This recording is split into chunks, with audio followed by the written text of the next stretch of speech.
Boa noite, alunos e alunas. Sejam bem-vindos à nossa aula de Geografia.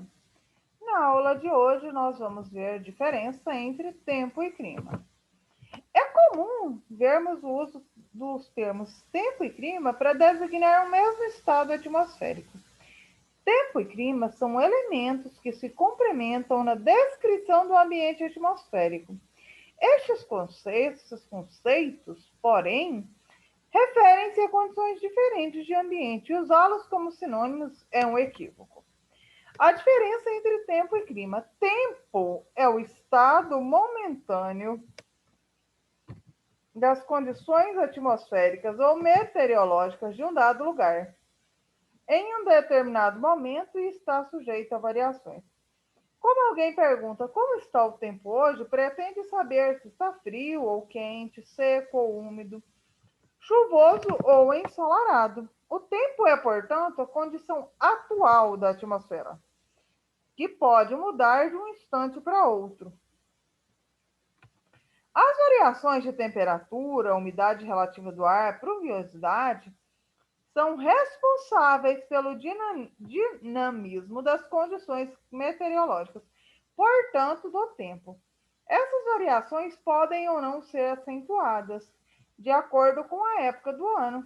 Há meses em que as chuvas são mais constantes, outros em que não há chuvas, e há meses em que as temperaturas estão mais elevadas e em outros que elas caem. Os principais elementos do tempo, então, são temperatura, umidade do ar, chuva e vento. Já o clima é uma condição duradoura do ambiente atmosférico e equivale ao conjunto dos tipos de tempos mais comuns em um determinado lugar ao longo de um período de aproximadamente 30 anos.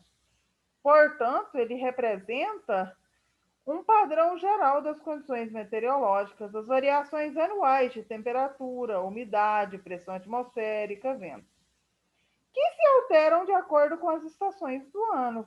Quando alguém diz que o Tocantins é um estado muito quente, seco, refere-se ao clima desse estado, que é tropical seco. Contudo, ao longo dos dias, o Tocantins pode apresentar uma variedade de tempos. O clima é influenciado por elementos e fatores climáticos que fazem com que a atmosfera tenha características distintas dependendo da localização no mundo. Por esse motivo, há vários tipos de climas. Os elementos climáticos são a radiação. A radiação climática, em linhas gerais, pode ser definida como o calor recebido pela atmosfera, a maior parte advinda do Sol, mas também recebe a influência dos seres vivos e dos elementos naturais e artificiais que refletem o calor já existente. A radiação solar manifesta-se em diferentes tons de intensidade ao longo do planeta, o que contribui para a formação das chamadas zonas termais ou climáticas da Terra. Aqui tem uma imagenzinha para ilustrar essa questão da radiação, que é a radiação solar. A temperatura, que é a mensuração do calor da atmosfera, podendo ser medida em Celsius, em graus Celsius, ou outras unidades de medida, como Fahrenheit ou Kelvin. Pressão atmosfera é o peso ou força exercidos pelo ar sobre a superfície, pois, ao contrário do que muitas pessoas pensam, o ar possui massa e, consequentemente, peso. A pressão atmosférica costuma ser medida em milibares. Só para lembrar, quanto maior for a altitude, menor a pressão atmosférica. Quanto menor for a altitude, menor a altitude é maior pressão atmosférica. A umidade é a quantidade de água em sua forma gasosa presente na atmosfera e temos assim a umidade absoluta, a quantidade total de água na atmosfera, e a umidade relativa do ar, que é a quantidade de água na atmosfera em relação ao total necessário para haver chuva. A umidade relativa do ar, tem uma tabela, que o nível adequado é a umidade acima de 60%. Para se observar, de 31% a 40%. Ponto de atenção é de 21% a 30% de umidade. E o alerta é de 12 a 20. Para quem não lembra, aqui na região centro-oeste, de vez em quando, está perto dos 14, 16. É quando eles recomendam para não ficar nem fazendo exercício físico. A umidade relativa do ar é muito importante para a manutenção do nosso bem-estar. Fatores climáticos. Temos a latitude, que está intrinsecamente ligada às diferenças da radiação solar sobre a Terra. Assim, quanto mais próximo da linha do Equador, baixas altitudes, mais as temperaturas tendem a aumentar.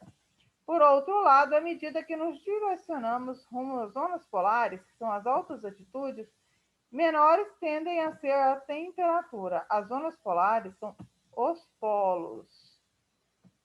Aqui é longitude, aqui é latitude. Altitude. Em regiões mais altas, a pressão atmosférica costuma ser menor, além do fato da irradiação também ser mais diminuta. Assim, a temperatura costuma ser inferior, o que faz concluir que quanto maior a altitude, menores as temperaturas. E quanto mais próximo ao nível do mar, maiores as temperaturas. A concentração de ar diminui à medida que a altitude aumenta. Quanto mais se distancia da superfície da Terra, mais o ar se torna rarefeito. E as bolinhas, elas representam os gases que formam o ar. Regiões mais altas costumam ser mais frias, que é o que nós afirmamos agora. Maritimidade ou continentalidade são os termos que designam, respectivamente, a proximidade de um local do mar ou sua posição em uma região mais continental, o que interfere diretamente sobre o clima. Isso ocorre porque o solo costuma se aquecer,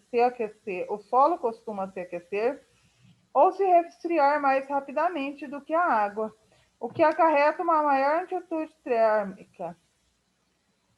A diferença entre o maior e a menor temperatura ao longo do ano em regiões continentais é o inverso e o inverso em regiões litorâneas. Aí a ilustraçãozinha da continentalidade e maritimidade.